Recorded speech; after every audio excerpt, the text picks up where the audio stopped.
Et sauf surprise, la Fed devrait maintenir ses taux inchangés ce mercredi lors de sa réunion de politique monétaire. Bonjour Vincent Juvin. Bonjour. Stratégiste chez JP Morgan Asset Management. La Fed a largement préparé le terrain, pas de surprise a priori.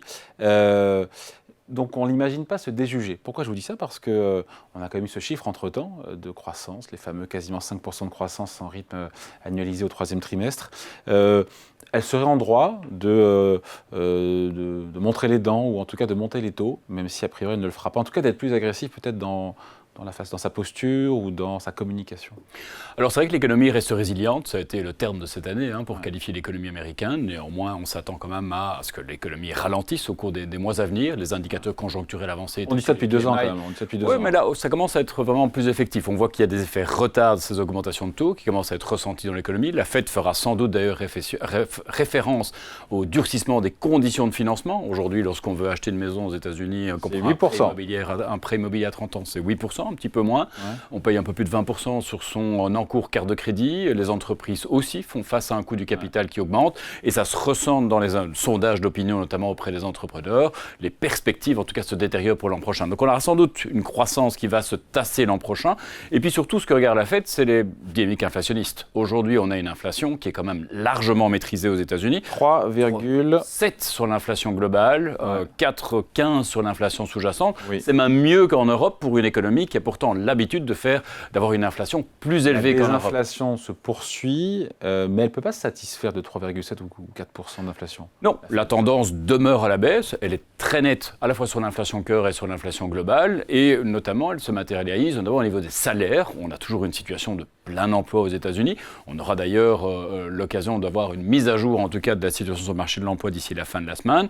Mais ce qui est assez intéressant de voir, c'est que finalement, la Fed est parvenue finalement à rééquilibrer le rapport de force entre employeurs et employés aux États-Unis, de sorte qu'on conserve le plein emploi, mais que les pressions salariales diminuent. Il faut savoir qu'au plus fort, en tout cas des pressions salariales, on avait les salaires qui augmentaient de 6,7% en juillet 2022. Aujourd'hui, l'augmentation des salaires en rythme annualisé n'est plus que, entre guillemets, de 5,2%. Donc on sent qu'il y a un tassement effectif sur le marché du travail qui est vraiment de bon augure pour l'inflation.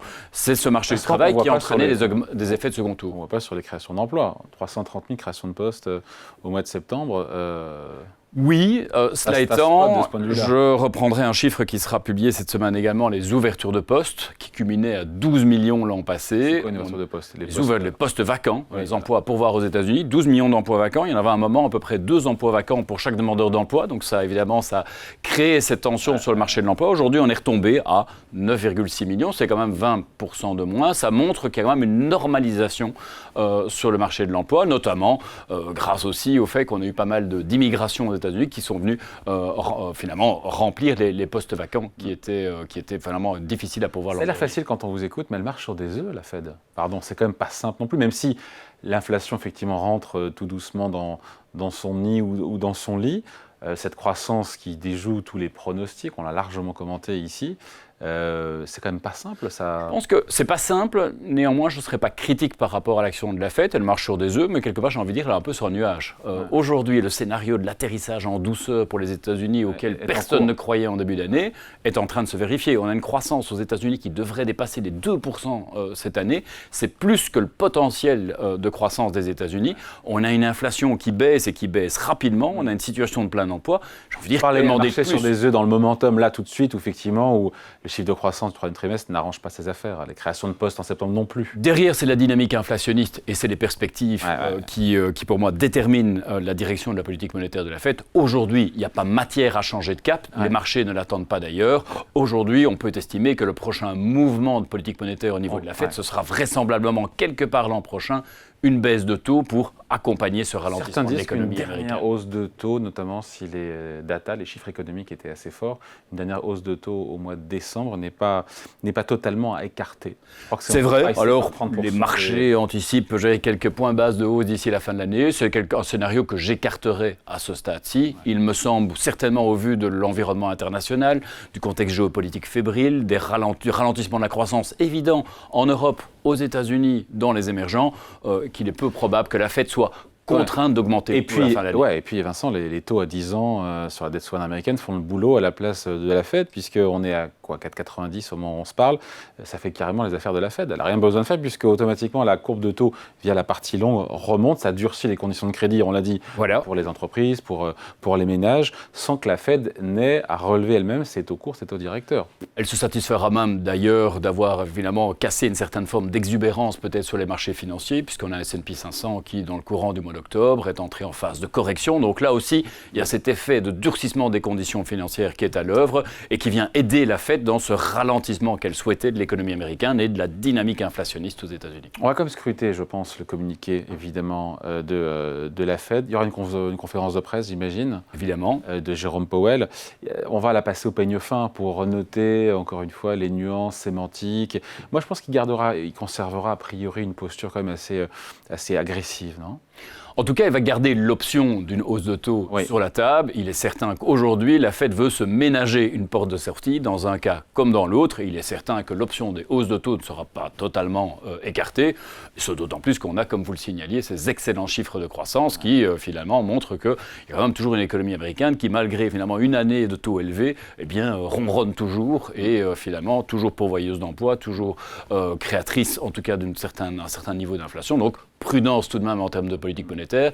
Le job n'est pas tout à fait fini, mais en tout cas, il y a... Pour l'instant, le job est fait quand même. C'est vrai qu'on a été tous très très critiques sur la Fed, qui a démarré trop tard, qui a tapé très fort, etc. etc. Et au final, effectivement, l'inflation, encore une fois, on est encore à 4%. Hein, je veux dire, passer de 4 à 2, c'est un indice que le plus dur reste à faire. Hein.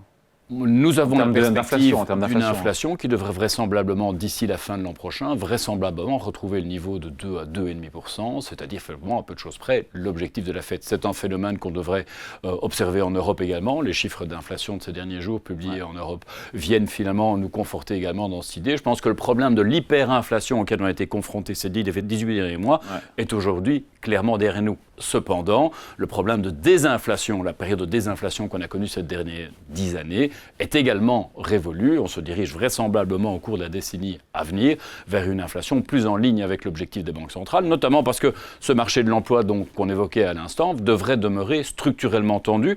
On est en pleine période de départ à la retraite des baby-boomers dans les pays occidentaux et donc on va avoir réellement une contrainte démographique sur ces marchés de l'emploi qui vont finalement entraîner des augmentations de salaire plus structurelles de notre point de vue. Ce que les marchés attendent, ils ont toujours un temps d'avance, parfois trop de temps d'avance, c'est des baisses de taux. En début d'année, tout le monde en attendait quelque part. En 2023, ça n'arrivera pas. On a compris que ça n'arrivera pas non plus début 2024. Qu'est-ce qu'il est raisonnable d'attendre en termes de baisse de taux de la part de la Fed ? Moi, je dis pas avant mi-2024 au mieux. Eh bien, je souscris assez bien à ce scénario. Et quelque part, pour les marchés, c'est pas tellement important, ou en tout cas pour les investisseurs qui nous écoutent, les épargnants qui cherchent peut-être en cette fin d'année des solutions d'investissement. Je pense qu'on a aujourd'hui des taux qui ont vraisemblablement atteint leur point haut en Europe et aux États-Unis. Donc je pense que pour les investisseurs, c'est un bon point d'entrée sur certains pans de marché. Je pense au marché obligataire, par exemple. On a quelque part l'assurance que durant la période de détention de ces obligations, est-ce que c'est mi-2024, est-ce que c'est début 2025, durant la période de détention de ces obligations, eh bien, on va avoir des gains en capitaux du fait de ces baisses de taux qui interviendront inévitablement, je vais prendre un peu de marge de précaution, dans les 2-3 prochaines années. Ah oui, là, il prend aucun risque. On est vraiment, je dirais, un bon point d'entrée. Je pense qu'on a vu qu'en France, aux États-Unis, tout ce qui était compte à terme, tout ce qui était cash a été fortement plébiscité du fait de cette remontée de taux au niveau des banques centrales. Je pense que c'est une erreur de se focaliser uniquement sur ces comptes à terme, sur ce cash. Aujourd'hui, il faut pouvoir, évidemment, loquer ces rendements élevés qui ont été finalement promulgués par les banques centrales en investissant en obligations, en investissant en crédit pour essayer d'assurer en tout cas de ces rendements sur les 3, 4, 5 prochaines années si possible. Voilà, il faut les détenir jusqu'au bout pour ne pas avoir risque de taux. Et si jamais les taux étaient amenés à redescendre, eh ben, ces produits se seraient valorisés. Voilà, potentiellement doublement gagnant, on aurait le rendement plus des gains en capitaux. Donc j'ai envie de dire qu'à un horizon de 3, 4, 5 ans, la maturité de la plupart des produits obligataires, les investisseurs, les épargnants qui nous écoutent seront vraisemblablement gagnants. Merci beaucoup. Explication signée Vincent Juvins, stratégiste chez JP Morgan Asset Management. Merci à vous. Merci.